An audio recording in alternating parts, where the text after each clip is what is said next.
Assalamualaikum. Jangan lupa like, comment, and subscribe. Bye.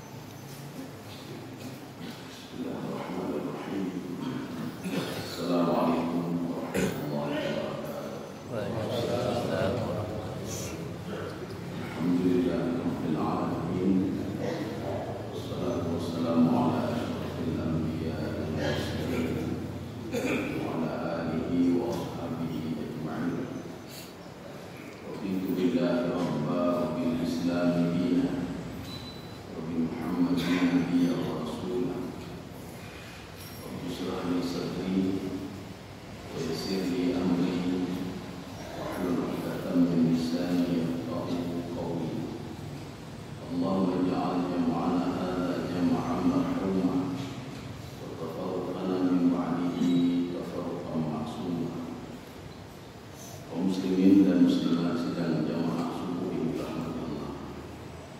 Kita masih pada surah Al-Buruj. Jadi kalau kata Ibnu Abbas, Al-Buruj itu sebuah tempat yang ditinggal di situ itu para malaikat, itu Al-Buruj. Ada yang mengatakan Buruj itu adalah kumpulan bintang-bintang. Jadi dinamakan dengan Al-Buruj. Kita sekarang sudah sampai pada ayat ke-11 surah Al-Buruj. Jadi pada ayat sebelumnya kita sudah cerita tentang orang-orang yang tidak mau bertobat kepada Allah. Jadi ada satu kelompok yang tidak mau bertobat dan mereka itu jauh dari Allah Subhanahu wa taala. Makanya Al-Qur'an itu kita kadang-kadang tidak boleh membaca setengah-setengah. Jadi bagaimana tidak boleh membaca setengah-setengah? Al-Quran ketika sudah cerita tentang orang yang dilaknat oleh Allah, setelah itu diberikan solusi oleh Allah. Jadi bukan cerita azab saja, tidak. Makanya ketika cerita sebatas satu kelompok yang diberikan azab oleh Allah karena mereka tidak mau bertaubat, nanti ada ayat lain setelah itu memberikan solusi kepada kita. Bagaimana orang yang beriman itu ketika diberikan surga oleh Allah Subhanahu wa taala. Makanya seimbangnya. Ketika cerita tentang neraka sekian kali, tentang surga juga sekian kali.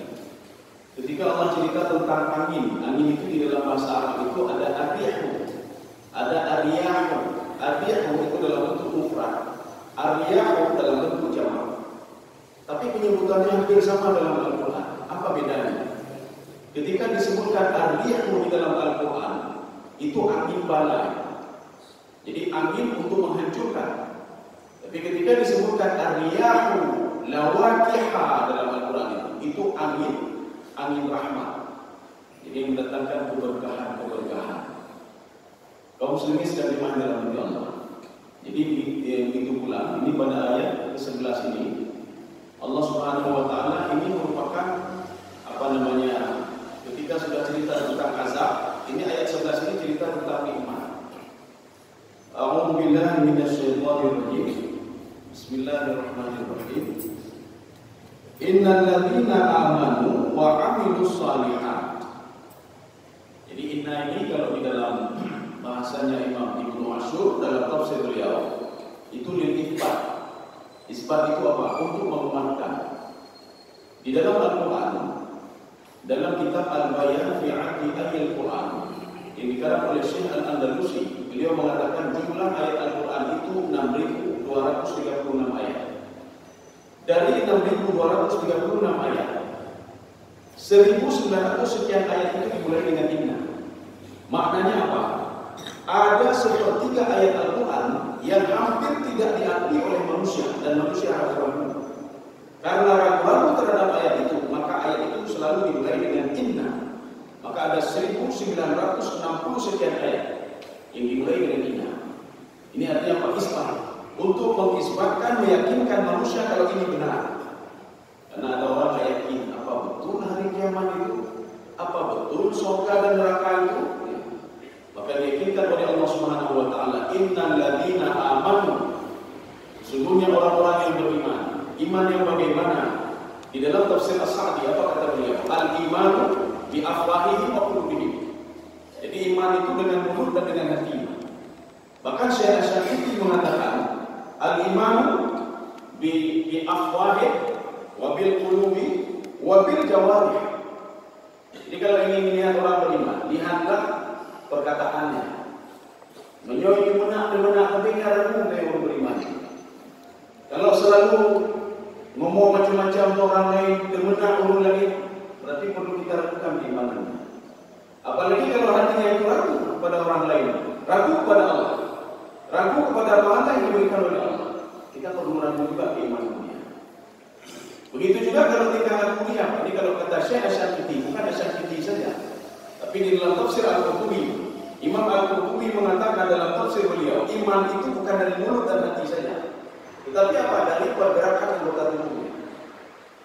Ada orang dia salat tahajud, dia menghafal Al-Quran, dia yakin kepada Allah, tapi tingkah lakunya tingkah laku orang yang dibenci oleh Allah. Lihat maksiat, ambil punya orang lain, makan haram, dengar yang tidak-tidak. Berarti kita perlu melakukan keimanan dia. Kita belum beriman. Kita belum beriman cuma ada. Bagaimana orang beriman makan haram? Bagaimana orang beriman dia berbuat maksiat? Jadi makanya orang beriman itu satu paket. Bi afwahihim wa qulubihim wa jawarihim. Dari mulutnya, hatinya, dan pergerakan anggota tubuhnya.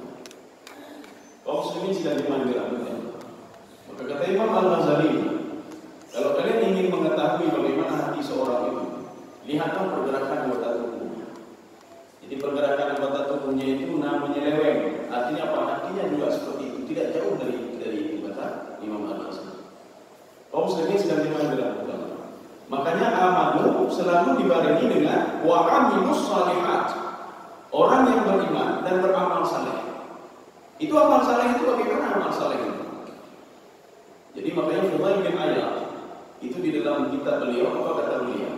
Wa amilus shalihat, yang beramal saleh itu la budda ayatawaffar lahu syartani asasiyah. Harus ada dua syarat baru dikatakan dia sudah beramal saleh. Yang pertama apa? Al-ikhlasu fil ibadah. Ikhlas dia beribadah kepada Allah Subhanahu wa taala. Kita sudah membicarakan masalah ikhlas. Ketika ada seorang sahabat mendatangi Rasulullah sallallahu alaihi wasallam. Dia bertanya kepada Rasulullah, "Ya Rasulullah, apa ikhlas? Ikhlas itu apa ya Rasulullah?" Rasulullah menjawab, "Saya tidak tahu ikhlas itu apa." Kemudian apa kata Rasulullah? Ini dialog ini ada di dalam tafsir Sawi. Apa kata Rasulullah? Saat sekali Jibril, saya akan bertanya kepada Jibril. Setelah Rasulullah ketemu dengan Jibril, Rasulullah bertanya, "Ma huwa ikhlas Jibril?" Ikhlas itu apa ya Jibril? Jibril menjawab, "Saya tidak tahu. Akan saya tanya nanti kepada Allah Subhanahu wa taala." Ketika itu Jibril bertanya kepada Allah, "Ma huwa ikhlas ya Allah?" Dijawab oleh Allah, "Al-ikhlasu sirrun baini wa baina 'abdi." Ikhlas itu adalah rahasia antara aku dan hambaku. Kamu tidak tahu ikhlas itu. Kamu tidak tahu kalau hambaku ikhlas. Muhammad juga tidak tahu kalau hambaku itu ikhlas, kata Allah Subhanahu wa taala. Jadi makanya kalau kita beribadah itu yang tahu ikhlas itu cuma hati kita. Hati kita dan Allah Subhanahu wa taala. Termasuk dua malaikat ini tidak tahu kalau kita ikhlas beribadah. Dua malaikat ini yang tahunya apa? Kita habis salat tadi, salat subuh berjamaah. Dua malaikat langsung merekam fi kitabin marqum. Dalam kitab digitalnya langsung direkam oleh dua malaikat. Si fulan sudah salat berjamaah. Ini malaikat tidak tahu apakah kita ikhlas atau tidak ikhlas kepada Allah. Makanya ikhlas itu Syekh Dr. Yasir Burhami mengatakan ikhlas itu adalah ibadah hati. Yang ibadah hati. Tidak ada yang bisa mendeteksi kecuali seorang itu dengan Allah Subhanahu wa taala. Makanya ikhlas itu tidak perlu kita ungkapkan. Saya ikhlas saya bantu masjid ini, berarti ada ikhlas. Jadi kalau sudah disebutkan itu tidak ikhlas ini. Saya selama ini cukup ikhlas sekali saya membantu ini, saya bantu ini, saya ikhlas sekali berdakwah, berarti tidak ikhlas ya.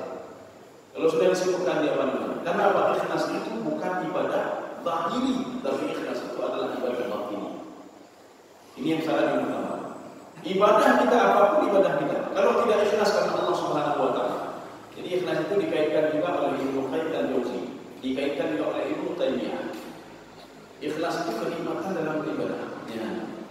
Kalau sudah nikmat dalam ibadah, ikhlas itu sudah muncul. Ya, ini nikmat ibadah. Tapi kalau tidak nikmat dalam beribadah, kita berusaha salat subuh berjamaah. Tidak ada nikmat sedikit pun dalam beribadah. Jadi artinya apa? keikhlasan itu belum ada. Ini kalau kita merujuk kepada kitabnya Ibnu Qayyim al-Jauzi, beliau mengaitkan ikhlas itu dengan nikmat dalam hidup. Seorang itu nikmat dalam bersedekah. Ketika dia sudah bersedekah, karena mereka oleh rumah sudah habis, duit saya sudah tidak. Nikmat di dalam bersedekah. Jadi kalau sudah ada kenikmatan di dalam beribadah, itu keikhlasan itu sudah mulai ada dalam hati. Ini yang pertama. Yang kedua, as-shawab. Yang dikatakan amal saleh itu amal ibadah itu harus benar. Jadi tidak boleh ikut orang lain yang tidak tahu, ikut begawi, ikut. Jadi kalau ditanya kenapa begitu, saya lihat sebulan begitu, saya begitu juga, tidak bisa. Jadi amal ibadah itu harus ikhlas dan benar.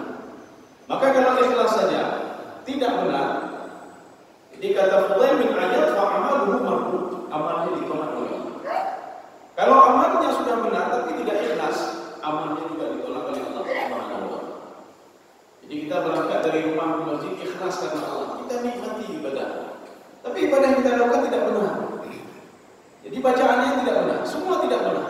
Rukunya tidak benar, sujud tidak benar, semua tidak benar. Fa'amaluhu mardud. Jadi makanya Rasulullah kan pernah dulu seorang pemuda itu mengulangi salatnya karena tidak ada tumanina. Ulang kembali salatnya, ulang kembali salatnya. Karena Allah. Ketika ditanya, saya salah apa ya Rasulullah? Kita ngahlu ya Rasulullah. Kamu tidak tumanina. Maka disuruh ulang salatnya oleh Rasulullah SAW. Kenapa ini terjadi? Karena tidak punya ilmu, anak ilmu. Maka harus ada dua. Amal saleh itu ikhlas karena Allah, dan amal ibadah yang kita lakukan itu benar. Kaum muslimin sedang dimana-mana. Bagaimana salatnya mau benar kalau hukumnya tidak benar? Berarti kalau hukum tidak benar, ini versi tafsir Ibnu Katsir dan dalam tafsir At-Tabari, aqimis salat itu terkait dengan wudu. Tamamul wudu, wudunya sempurna. Tamamul ruku, rukunya sempurna. Tamamul sujud, sujudnya sempurna. Tamamul qiraah, bacaannya juga benar. Kemudian al-khusyuk, dia juga khusyuk dalam beribadah. Al-tumanninah, tenang dia dalam beribadah. Inilah rentetan salat. Bukan salat itu pergi ke masjid saja Allah assalamualaikum wudunya harus sempurna, rukunya harus sempurna, sujudnya harus sempurna.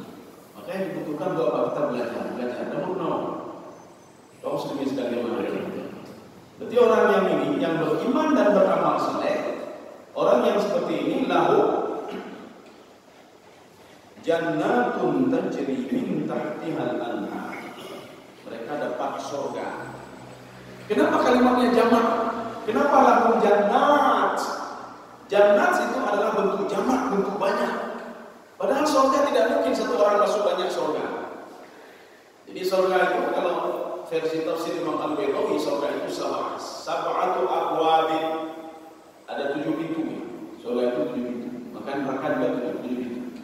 Dan mungkin seorang itu masuk semua surga. Dia pasti masuk satu surga saja. Kenapa dibuat jamak seperti ini? Dia dapat surga. Jannat. Kenapa tidak jannatun tajri min tahtiha al-anhar? Tadinya oleh Imam Al-Qurtubi. Ini sebuah penghargaan. Seakan-akan apa nikmat itu diberikan semuanya untuk dia, walaupun surga cuma dapat satu dia. Nah mungkin dia masuk surga Firdaus, surga Jannatul Na'im, surga tidak mungkin dia pasti satu surga saja. Tapi sebagai penghargaan kepada dia, maka dia itu seakan-akan kata Allah saya berikan semua surga untuk dia. Lahum jannat. Uniknya ayat ini. Kenapa setiap kalimat itu ada tajri min tahtihal anhar. Jadi di bawahnya itu mengalir sungai. Ini kalimat ini, ayat ini ada 34 kali dalam Al-Quran. Tajri min tahtihal anhar. Maka diulang-ulang oleh Allah selama sebanyak 34 ayat yang ayatnya ada tajri min tahtihal anhar. Ada apa sebenarnya dengan ayat ini? Tajri itu bukan sifat air. Air itu bukan tajri, tetapi apa? Tasilu. Air itu mengalir. Tajri itu apa? Ya sama seperti begini. Air itu sifatnya itu turun ke bawah, bukan naik ke atas. Tapi kalau sudah naik ke atas itu sudah aneh. Tapi tidak aneh kalau itu yang melakukan itu adalah Allah Subhanahu wa taala. Ketika pada masa Nabi Nuh alaihissalam, sumber air kan 2, dari tanah dan dari atas. Ketika Allah akan menghancurkan pembangkang Nabi Nuh alaihissalam, itu dimunculkan air dari bawah dan dari atas. Faltaqal ma'u, air bawah itu ketemu dengan air atas. Artinya apa? Sudah Kamu jepit dari atas itu menurunkan hujan, turun hujan. Dari bawah itu apa? Terus mengeluarkan air, terus mengeluarkan air. Airnya pun aneh, dari bawah itu naik turun ke atas. Sehingga Nabi Nuh alaihissalam mengatakan kepada anaknya, ketika anaknya mengatakan sa'awi ilal jabali ya'simuni minal maut, saya akan naik gunung. Apa kata Nabi Nuh alaihissalam? La asima al-yawma min amrillah. Bahkan ada dalam satu riwayat di dalam tafsir Al-Baitawi, ada seorang ibu, dia itu naik ke atas bukit, dia naikkan anaknya ke pundaknya. Ketika itu Nabi Nuh mengatakan, kamu mau ke mana? Saya mau bilang menyelamatkan diri saya dan anak saya dari air ini. Tidak ada tidak ada pertolongan kecuali pertolongan Allah. Kamu naik saja ke kapal saya. Dia tidak percaya juga. Akhirnya apa? Ketika itu air terus naik. Akhirnya dia ambil anak dan letakkan di kepalanya. Akhirnya dia dan anaknya itu tenggelam. Kaum muslimin sekalian jemaah dirahmati Allah. Ini artinya apa? Itulah tidak mungkin. Air itu naik ke atas tidak mungkin. Kebiasaan air itu turun ke bawah. Ini begitu juga. Kebiasaan air itu bukan tajri itu berlari, tetapi air itu tasiru mengalir. Ini maknanya apa?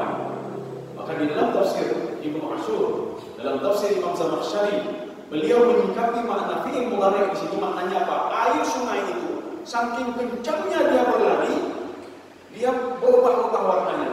Ya, ini namanya makna majazi. Air dalam surga itu bisa berubah-ubah dalam hitungan detik. Kita lihat sekarang airnya sudah warna begini, kita lihat sudah warna begini, kita lihat sudah warna begini, langsung berubah-ubah dalam hitungan detik.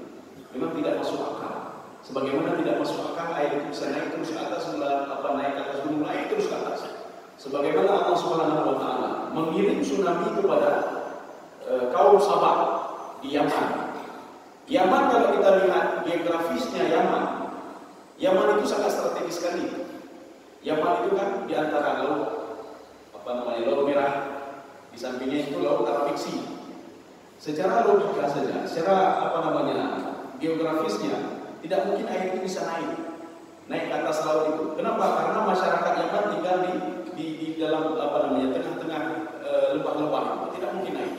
Tetapi Allah mengatakan ba'sana 'alaihim sailal air. Saya kirimkan kepada mereka air laut bisa naik ke atas bukit, kemudian turun ke bawah, dihancurkan semuanya, air laut itu kembali lagi ke lautnya, Arabik Sea. Kaum muslimin sedang jemaah dirahmati Allah, apa yang tidak mungkin? Makanya nanti kita lihat di sini nanti, bertaubatlah kalian kepada Allah. Azab Allah itu bukan berjelek-jelek. Maka kesempatan bertaubat terus dibuka oleh Allah. Bertaubatlah. Penyuhan air taubat daripada merusak orang lain, maka dimusnahkan semuanya oleh Allah Subhanahu wa taala. Itu bukan berarti Allah benci kepada kita, tidak. Supaya tidak menjadi penyakit bagi orang lain. Kaum muslimin sedang jemaah dirahmati Allah. Ini makna tajri min tahtiha al-anhar. Jadi walaupun tidak terbayang, memang itulah surga. Jadi artinya surga itu memang tidak terbayang. Wala ainun ra'at, wala udhunun sami'at, wala khatara ala qalbil bashar. Surga itu belum ada yang pernah melihatnya.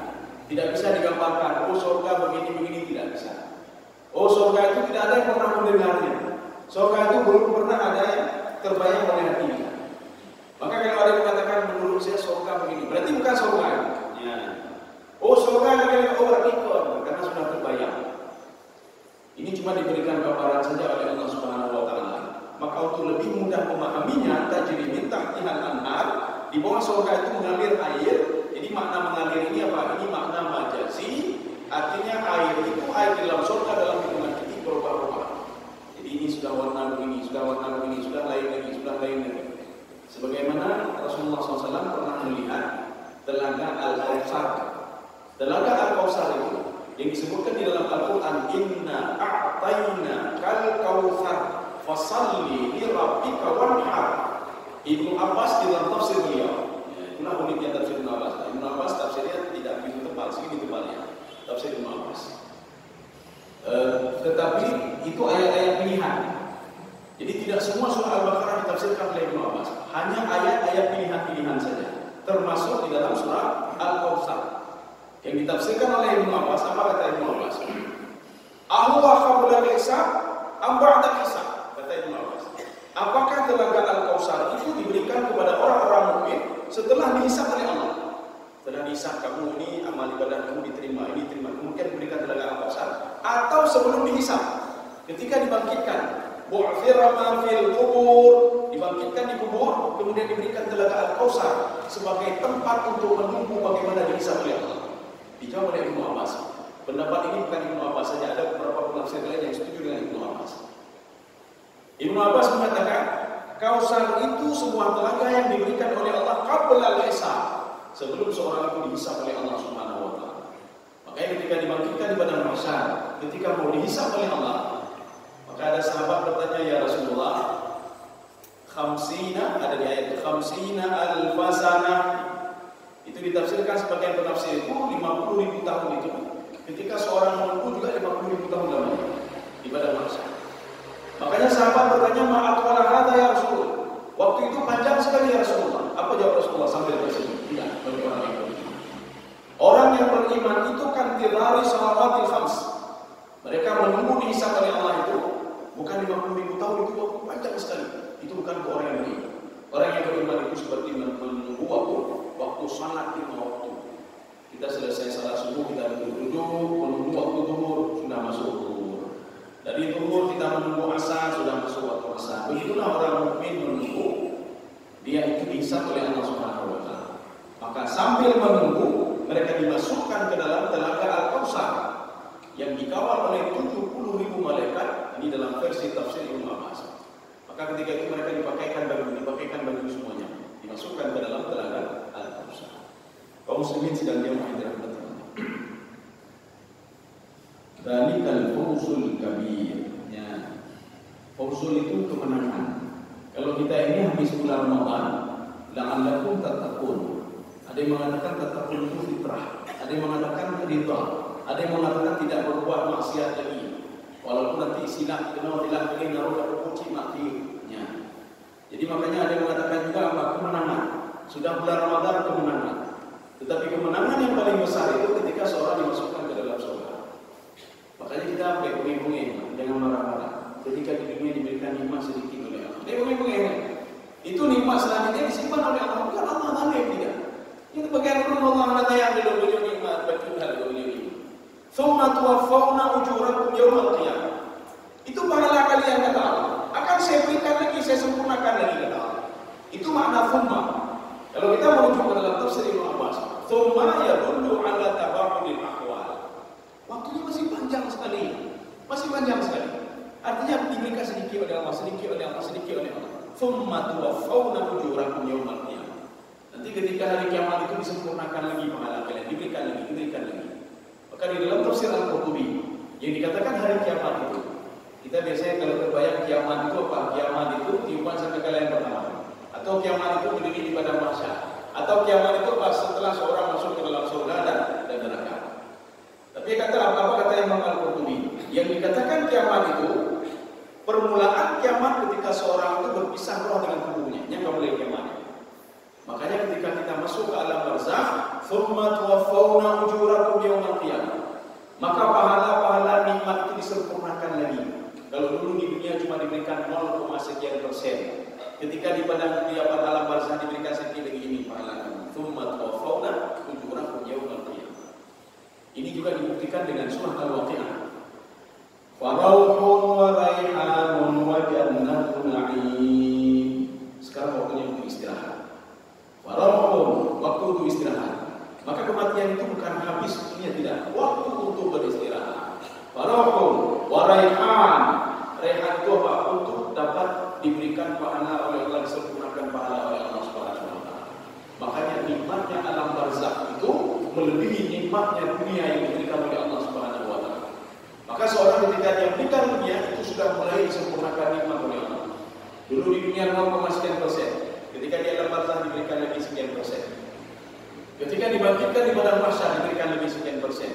Ketika masuk ke dalam surga, sisanya apa? Ini semuanya amal ibadahmu. Wa jannatun na'im. Surga jannatun na'im itu sudah menunggu. Ini namanya fawzul kabir, kemenangan yang besar. Jadi tidak ada kemenangan yang besar itu kecuali seorang itu ketika sudah dimasukkan ke dalam surga. Dia baru menang besar. Hanya menang besar di dunia. Bahkan kita perlu ragu sama diri kita. Tidak semua orang ahli ibadah hebat sekali masuk dalam surga, tidak. Amal ibadah dia tidak bisa menjamin dia masuk ke dalam surga. Makanya Rasulullah dalam sebuah hadis apa kata Rasulullah? Ada orang penghuni neraka kata Rasulullah, tetapi dia berbuat amal ibadahnya amal ibadah penghuni surga. Ada orang penghuni surga, amal ibadah yang dibuat hari-hari seperti amal ibadah penghuni neraka. Sahabat heran dengan mendengar hadis ini. Apa maksud hadis ini ya Rasulullah? Seorang penghuni surga, tapi amal ibadahnya itu seperti penghuni neraka. Ada orang penghuni neraka, tetapi amal ibadahnya itu seperti penghuni surga. Makanya sahabat itu heran dengan hadis ini. Apa maksud hadis ini ya Rasulullah? Rupa-rupanya lewat seorang pemuda di depan Rasulullah. Pemuda ini apa? Ahli perang. Kemudian beliau itu selalu berada pada lini pertama di sahabat ini dalam bertempur. Kalau ketika diajak untuk berjihad dia paling depan. Ketika ingin diajak beribadah dia paling depan. Maka Rasulullah SAW ketika pemuda ini lewat di depan Rasulullah mengatakan, kamu ingin tahu bagaimana calon penghuni neraka ini? Bagaimana ya Rasulullah? Itu pemuda, kata Rasulullah SAW. Sahabat tidak bisa menerima. Apa kata sahabat? Tidak mungkin dia masuk ke dalam neraka. Sedangkan dia setiap harinya bersama Rasulullah. Dia beribadah, dia beramal saleh. Kemudian sahabat juga ini Rasulullah lagi mungkin berbohong. Jadi setiap wa ma yantiqu 'anil hawa in huwa illa wahyu yuha. Setiap yang keluar dari mulut Rasulullah SAW selalu dipantau oleh Allah Subhanahu wa taala. Makanya para sahabat dan termasuk di situ ada orang-orang kafir yang mendengar hadis Rasulullah itu mereka tidak percaya. Dia ikuti pemuda itu, hari-harinya terus diikuti. Rupanya ketika dalam satu peperangan dia luka-luka di tubuhnya karena tidak sanggup menahan luka-luka lagi, dia ambil pedangnya dan dia bunuh diri. Ketika dilihat oleh sahabat lainnya, dilihat oleh orang-orang kafir dan munafik, rupanya betul yang disabdakan Rasulullah. Dia berbuat amal ibadah untuk masuk ke dalam surga. Dia berbuat amal ibadah amal ibadah penghuni surga, tapi dia dimasukkan ke dalam neraka. Dia bunuh diri. Jadi bunuh diri itu termasuk sebuah keyakinan kita tidak yakin kepada Allah. Maka seorang itu bunuh diri. Maka kalau sudah tidak yakin kepada Allah, maka tak ada tempat lain kecuali dimasukkan ke dalam neraka oleh Allah Subhanahu wa taala. Maka pemuda yang mendengar hadis Rasulullah tadi mengatakan, ya Rasulullah, betul yang kau ucapkan, saya masuk Islam ya Rasulullah. Ini kata orang-orang kafir. Yang sahabat-sahabat lain merasa, kami baru yakin ya Rasulullah. Tidak semua amal ibadah yang kita lakukan itu pada akhirnya kita bisa dimasukkan ke dalam surga oleh Allah Subhanahu wa taala. Dan kita juga tidak bisa mencemoohkan amal ibadah orang lain, tidak bisa. Tidak bisa kita melihat orang lain baik dalam penghuni neraka, tidak bisa. Ketika kita melihat seorang berbuat maksiat di dalam penghuni neraka, tidak bisa. Bisa saja ketika dia itu pada akhir hayatnya dia bertobat kepada Allah Subhanahu wa taala dan dia dimasukkan ke dalam surga. Maka kita terus berdoa kepada Allah. Ya Allah, matikan saya dalam keadaan husnul khatimah. Jangan kita caci maki amal ibadah Allah. Kau sendiri sedang jamaah di rahmat Allah. Ya kita lanjut ini. Inna batsha rabbika lasyadid. Ya sudah inna dulu. Nah, jadi artinya apa? Ada manusia tidak yakin. Yang pertama dia tidak yakin kalau dia itu akan masukkan ke dalam surga. Maka ayat ini dibuat oleh Allah dalam bentuk itsbat. Kamu tidak percaya orang beriman beramal saleh akan saya berikan surga kepada dia. Fawzul kabir, itulah kemenangan yang besar. Baru kita yakin begini. Ada orang tidak yakin inna batsha rabbika lasyadid. Batsha itu di dalam tafsir Jalalain. Batsha itu azab. Azab Allah itu lasyadid. Di sini ada lam taukid ini. Azab Allah itu sangat sangat kuat sekali. Jadi azab Allah itu kalau dalam tafsir Sawi, azab Allah itu bil unfi. Unfi itu tidak pandang dulu, ya, tamam dulu. Kalau dia sudah buat maksiat, maka akan dihancurkan oleh Allah Subhanahu wa taala. Maka di dalam Al-Qur'an Allah menyebutkan begini. Allah tidak mengazab satu kaum kecuali dengan dua alasan. Alasan yang pertama, sudah dikirim pendakwah kepada dia, sudah dikirim rasul kepada dia, tapi dia tidak mau percaya. Satu. Yang kedua, ketika dia sudah menzalimi diri dia sendiri, kata Allah Subhanahu wa taala. Orang tidak salah sudah menzalimi diri sendiri. Kalau sudah ada dua syarat ini, kata Allah Subhanahu wa taala, atau bahkan salah satu syarat ini, maka sudah sah saya mengazab satu kaum. Kaum muslimin sedang dimandir Allah. Maka kata Imam As-Sa'di dalam tafsir beliau, innallaha la yu'adzibul qauma illa bidhanbi. Allah tidak akan mengazab satu kaum kecuali mereka berbuat dosa. Ketika berbuat dosa, maka diazab oleh Allah. Azab itu bisa jangan kita jadikan sebagai bukti kemarahan Allah, tidak. Bisa saja azab itu untuk merubah kepribadian. Ketika diazab oleh Allah bisa berubah. Ya. Walaupun nanti ada juga orang setelah diazab oleh Allah hanya berubah-ubah yang lagi tetap. Maka karena lagi tetap maka diazab oleh Allah, dimatikan oleh Allah supaya tidak menjadi penyakit bagi orang lain. Kaum muslimin sedang jemaah. Ini namanya inna batsha rabbika la syadid. Ibnu Abbas juga mengatakan batsha itu adalah azab. Azab Allah itu sangat pedih. Jadi azab Allah itu tidak saja di dunia, tetapi ketika seorang itu mau masuk ke alam barzakh yang kalian dengar, ketika dibangkitkan di padang mahsyar sudah diazab lagi. Maka setelah itu akhir azab itu di mana? Di dalam neraka jahanam. Jadi inilah yang dikatakan dengan inna batsha rabbika la syadid. Ini sama seperti wa amma man bakhila wastaghna wa kadzdzaba bil husna fasanuyassiruhu lil usra.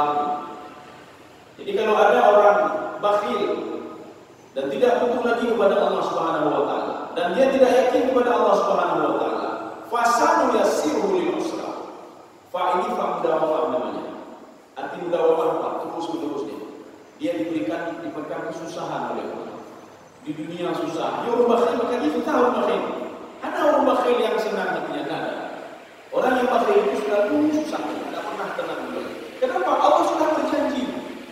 Wa amma man bakhila, orang bakhil itu fasanuyassiruhu lil usra. Itu mudawamah. Jadi arti mudawamah apa? Di dunia dia itu susah. Ketika di alam barzakh susah, ketika dibangkitkan di padang mahsyar susah, ketika dia itu di alam mizan itu susah, semua susah. Apalagi ketika sudah dimasukkan ke dalam neraka mati, itu tahuannya. Kaum muslimin sedang dimanjakan. Ya, kita baca satu ayat ini. Setelah itu kita buka dialog. Dan judul cara yang judul.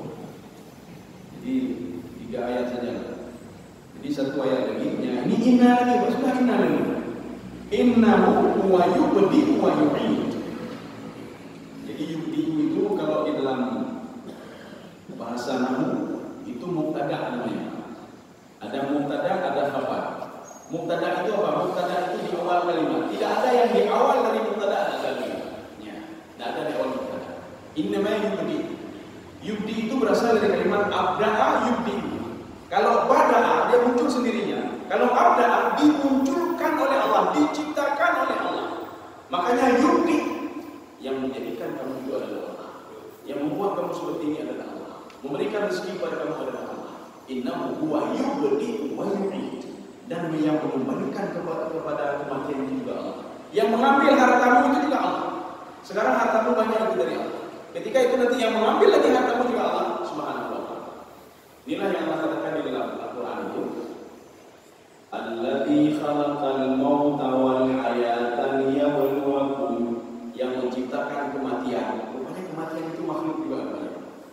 Alladzi khalaqal mauta wal hayata, yang menciptakan kematian dan kehidupan.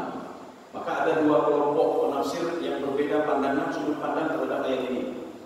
Ada kelompok yang pertama, termasuk Imam Jalalain di situ, termasuk Ibnu Abbas di situ, termasuk Syekh At-Tawi di situ. Apa kata beliau? Alladzi khalaqal mauta, yang menciptakan kematian. Maknanya kita ini hidup di dunia ini tidak ada lain untuk mati, tidak ada lain, bukan untuk hidup abadi. Alladzi khalaqal mauta. Maka kalimat ini namanya ijaz hasab. Ijaz hasab apa artinya? Ada kalimat sebelumnya, tetapi sudah ditegaskan oleh Allah Subhanahu wa taala. Yang menciptakan kehidupan dunia ini, diberikan itu oleh Allah. Untuk apa? Untuk mati. Jika ada nawu bekal, nawu bekal. Urung hebat, saya hebat sekali. Apakah hebat selalu dia? Tidak. Inilah mana Allah dikatakan. Saya ciptakan kehidupan di dunia itu untuk apa? Untuk mati.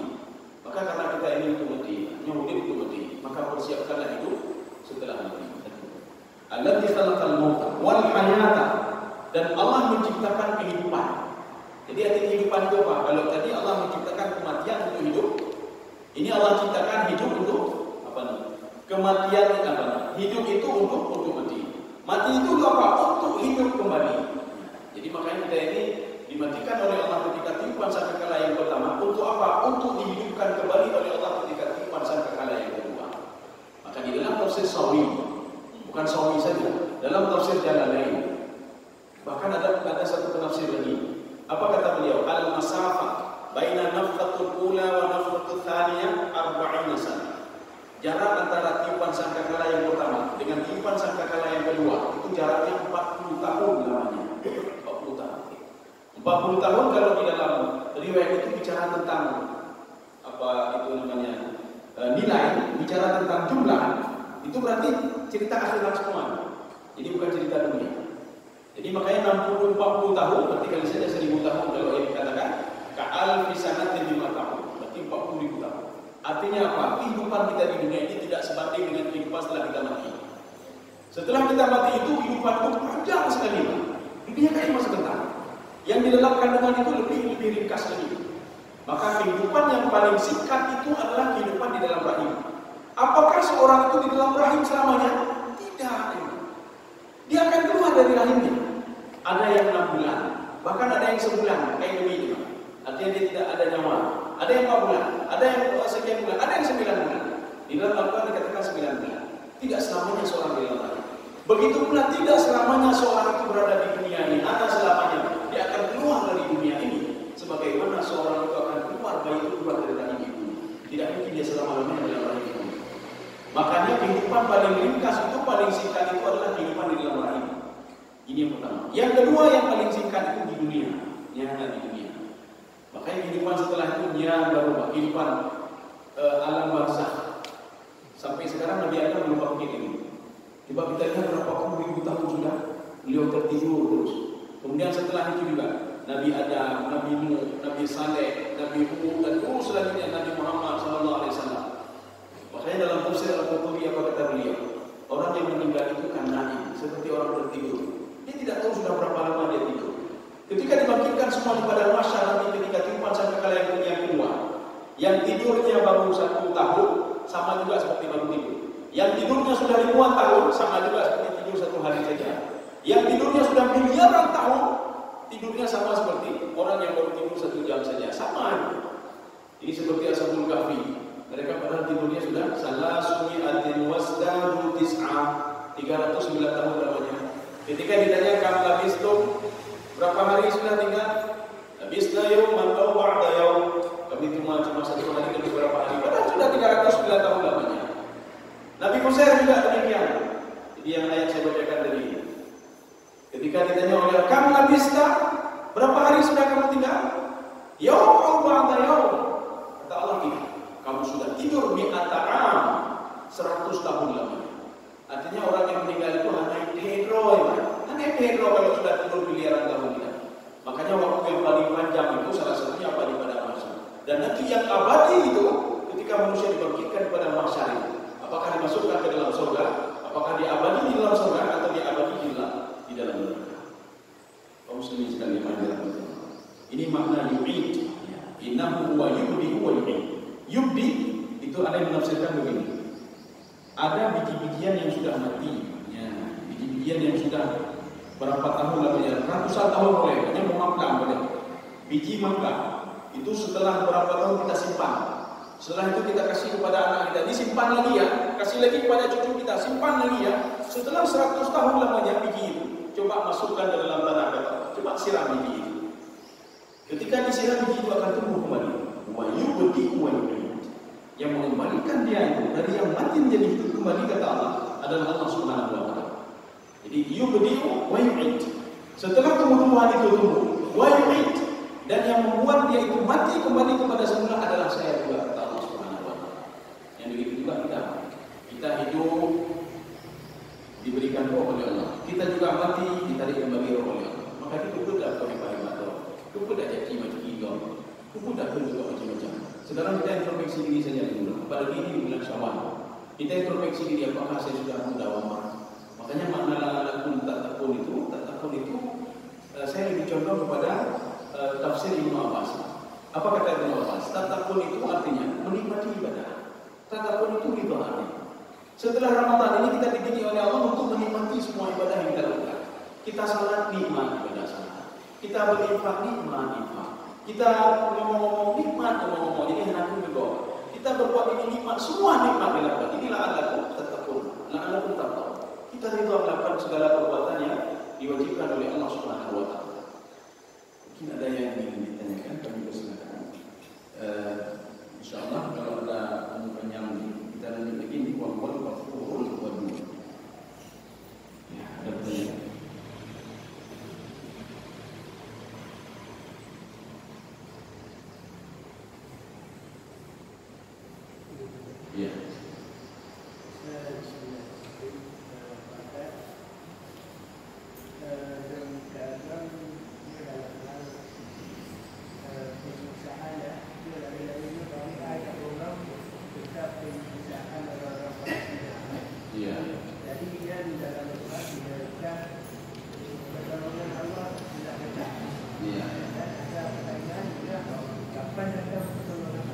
Iya. Iya. Oh ya. Iya. Jadi makanya kita nggak usah dilihat jauh-jauh dulu. Yang ayat yang barusan kita baca ini di atas itu kan cerita tentang Ashabul Ukhdud, orang yang beriman kepada Allah Subhanahu Wa Taala. Ketika digali parit oleh raja itu, mereka akan dibakar semua. Ketika itu apakah Allah tidak menolong mereka? Ya. Seperti istri Fir'aun, Asia, yang ketika dia itu yakin kepada Allah Subhanahu Wa Taala, dia diasah oleh Fir'aun.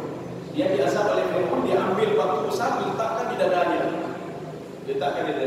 Dia diletakkan di padang pasir, diletakkan di dadanya. Makanya istri Fir'aun itu dia berdoa kepada Allah, Rabbi qudini indaka baitan fil jannah wa najjini min fir'auna wa 'amali.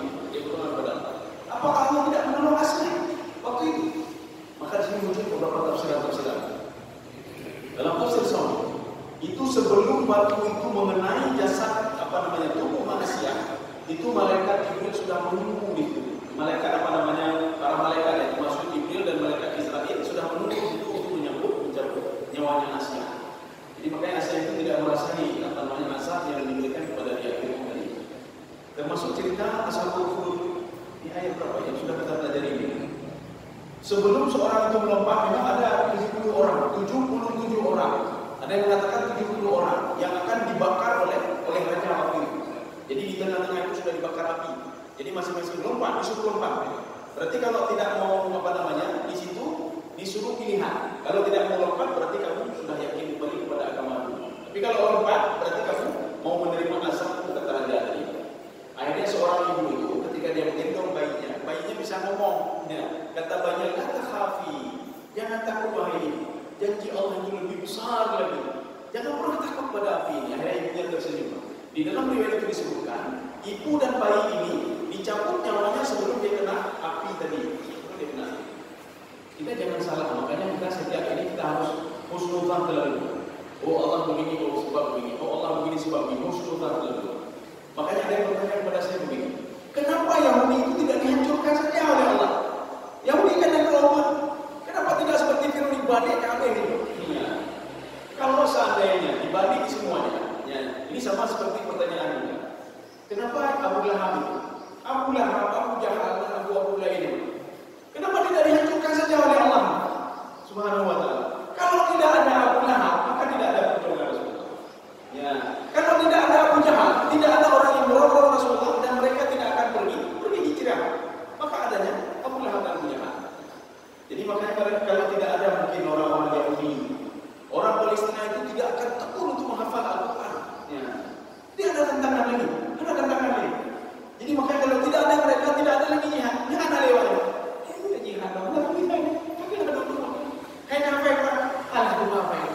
Jadi makanya sekarang hafal Quran itu nikmat bagi mereka. Kenapa nikmat? Sedang menghafal Quran, mereka makin tekun menghafal Quran. Maka dalam ini ada teman-teman saya di sana, apa kata dia? Ada beberapa bulan itu anak-anak itu sudah bisa menghafalkan 30 juz. Kenapa bisa menghafal 30 juz? Dia diuji orang tuanya sudah dibunuh. Ya. Ketika menghafal Quran, tantangan juga luar biasa. Maka hafalannya makin melekat di kepala dia. Ya. Artinya kita melihat apa namanya? Hikmah. Itu berbeda hikmah.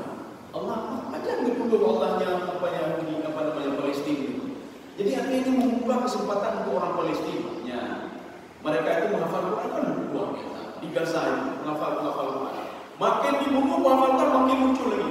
Makin mereka dirong-rong makin muncul lagi. Iman mereka makin kuat juga kepada Allah Subhanahu Wa Taala. Mungkin kalau Hanali Yahudi, ya. Hanali Yahudi itu lagi nggak ada lagi mulai habisnya. Abu Sufyan begitu. Rasulullah pernah berdoa kepada Allah ketika perang Uhud. Ya. Mereka kan sampai membunuh 70 ya penghafal Quran. Ketika itu Rasulullah berdoa kepada Allah Subhanahu Wa Taala, ya Allah hancurkan Abu Sufyan, ya Allah hancurkan Abu Sufyan. Karena Abu Sufyan sudah ngomong begini, ya Muhammad. Waktu itu Nabi Muhammad bersembunyi di gua di salah satu gua gitu dengan para sahabatnya, ada yang mengatakan yang Jibril. Apakah Jibril tidak menolong juga? Ketika itu Nabi Muhammad berdoa kepada Allah gara-gara Abu Sufyan mengatakan, ya Muhammad, mana Tuhanmu? Apa juga hebat sekali kamu. Saya ini hebat dan pengikut saya hebat gara-gara Latta, Uzza wa Manat. Gara-gara 3 Tuhan saya, Latta, Uzza dan Manat. Karena cuma berdoa kepada Allah, ya Allah hancurkan Abu Sufyan. Dijawab oleh Allah Subhanahu wa taala, "Laisa laka minal amri syai'un aw yatuba 'alaihim aw yu'adzibahum fa innahum zalimun." Itu bukan tugasmu ya Muhammad untuk menghancurkan dan ini orang itu bukan tugasmu, itu tugas saya. Kamu tenang saja ya Muhammad. Makanya Abu Sufyan selamat waktu itu. Kalau seandainya doa Nabi dikabulkan oleh Allah waktu itu, Abu Sufyan halali, menyohanali Abu Sufyan, maka tidak akan terjadi lagi perang-perang selanjutnya lagi. Kenapa? Karena orang yang provokator itu Abu Sufyan provokator. Yang pergi dari Mekah ke Madinah mengajak Nabi negosiasi Abu Sufyan ini. Cukup dulu beliau Sufyan. Jadi makanya apa dibiarkan begitu saja. Kenapa? Karena dakwah makin muncul. Ya, jadi makanya kita setiap ada apa selalu husnudzan kepada Allah. Ketika diberikan sakit, husnudzan terlupa. Ini sultan jauhkan jauh-jauh. Ketika dia sakit, alhamdulillah. Ini apa ada yang terhikmah tersembunyi akan diberikan oleh Allah kepada saya. Ya. Karena seorang itu kadang-kadang bisa berubah. Kadang-kadang anak berubah juga. Tak pegah air Quran, dipegah minum. Kalau tak salat maka akan biasa. Anak bedih juga. Anak bedih. Kita mau guna, itu bila guna. Punya kita mau guna, itu bibinya. Alhamdulillah. Kena berubah nanti di luar. Ini tak ada. Kita nampakkan lagi ayat Al-Quran. Masalah kaku fisakah fakulan makhluk minal musalli. Apa kata dia? Nah ayat lain. Ayat bedih. Tapi ketika anak dia meninggal dunia, ya, langsung berubah total 360 derajat orang. Ketika dia jabatan tidak ada lagi, ketika dia sudah dipecat dari jabatannya, dia bisa berubah total 360 derajat. Maka ketika anaknya meninggal, baru baca Quran, bila baca Quran. Ketika anaknya meninggal, istrinya meninggal, baru dia salat. Allah, baru dia. Artinya apa? Yang diberikan oleh Allah ini kita harus menyikapi secara positif. Ini Allah sedang ingin mengarahkan saya ke kebaikan. Ya, dengan bagaimana cara meninggal anak saya, hilang anak saya, hilang. Punya dakwah kan anak yang boleh memahami dakwahnya. Jadi artinya kita harus husnuzan selalu kepada Allah Subhanahu wa taala. Apapun yang dilakukan oleh Allah itu punya tujuan sebenarnya. Ya, saya cukup sekian saja. Mudah-mudahan ada manfaatnya bagi saya sendiri dan mas sekalian. Subhanallah wa bihamdika, asyhadu an